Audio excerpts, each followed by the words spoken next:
Assalomu alaykum Assalomu opa. alaykum. Hozirgi kunda uyim zapretda 30% dan kredit olganman-da.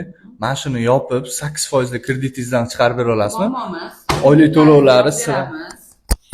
Mitta qarzdorligingiz bo'lsa, milkingizni ham yopib beramiz. O'zingizni milkingiz bo'lsa, uni ham yopib beramiz.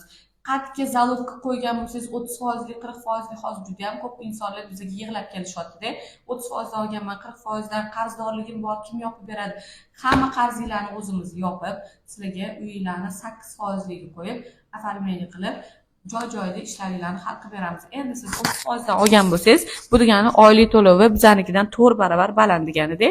Biz chiqaradigan oylik o'sha 8%mi, 8% dan chiqadi.